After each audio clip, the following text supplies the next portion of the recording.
Hey, aloha, everybody. Welcome to Burke Basics. I'm Dwayne Baker, and I want to talk to you a little bit about coming to terms with instruction.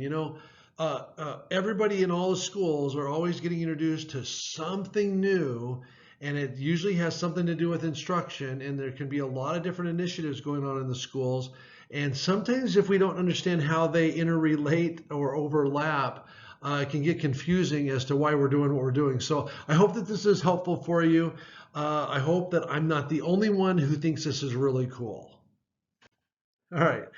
So, over the years, I've seen as a researcher, people get confused about the differences between instructional standards, instructional strategies, instructional frameworks, instructional rubrics, and instructional models. So, and you know what? That can get really confusing because you adopt new philosophies and new programs all the time.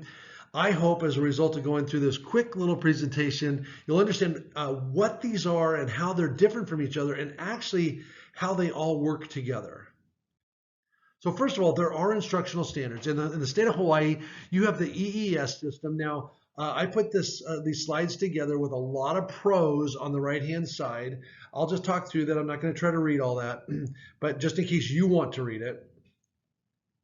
But basically, you have some standards. You have instructional standards, and you've got 5 areas of Danielson that you look at when your principals, your administrators go through the EES system with the teachers.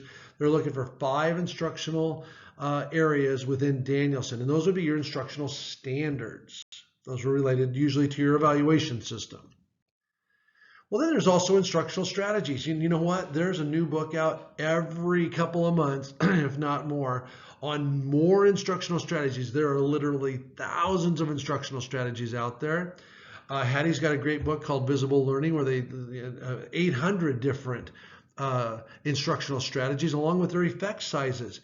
Instructional strategies are techniques we try to use in the classroom, very specific strategies and techniques to bring about instructional practices in the classroom. So these idea of strategies, this could be like, pair share, or put the objective on the board, or use higher level questions, just any type of discrete individual strategy. And there's a lot of them.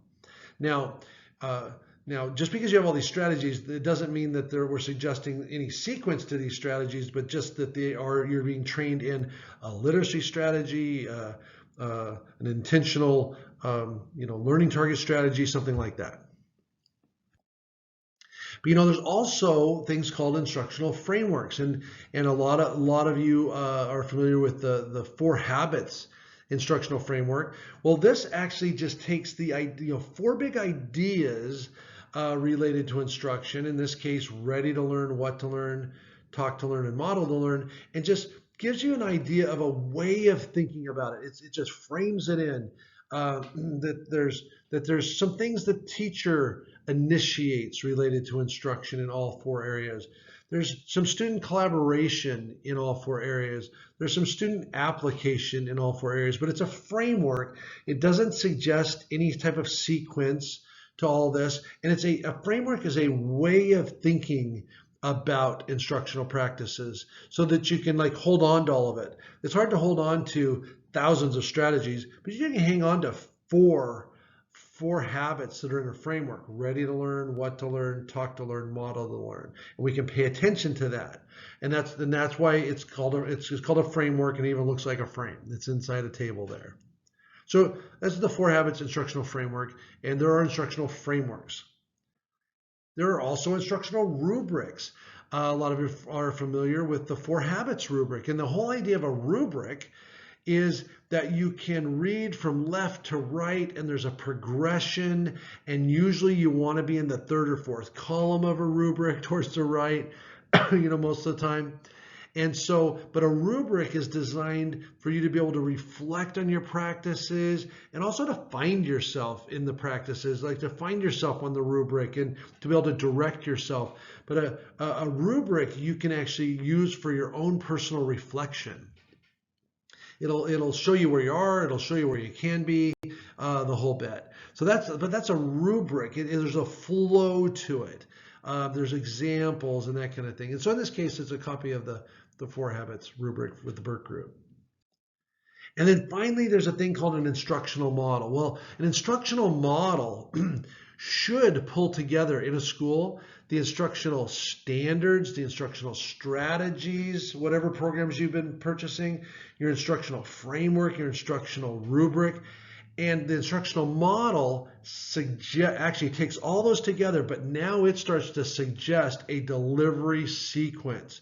We should actually start with these strategies about the SEL strategies that really help the kids feel really good about coming to class. And then we should use these strategies from Hattie about learning intention and make sure everybody's really clear about the learning target. And then we should make sure we're doing a lot of this higher order thinking pair share so students can be explaining their reasoning to their peers to jump into the whole Common Core State Standards.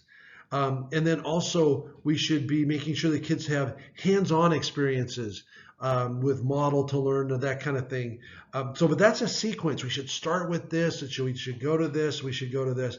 That's an instructional model, and that's how those all fit together. Now the instructional model is different from the others because it's now starting to suggest a sequence of human behavior in the classroom. It's a lot like I do, we do, you do. Probably familiar with that one. But in this case, a lot of schools are actually developing their own instructional models. All right, so hopefully that's helpful to kind of think about this idea that all of these things fit together, and you might initiate new and different strategies every year. But the other ones kind of hold still pretty good. You usually don't have a different framework every year or a different rubric or a different evaluation system. But you can have a lot of new strategies coming in. Maybe you're focusing on GLAD. Maybe you're focusing on AVID. Maybe you're focusing on literacy strategies. So those are where those come in.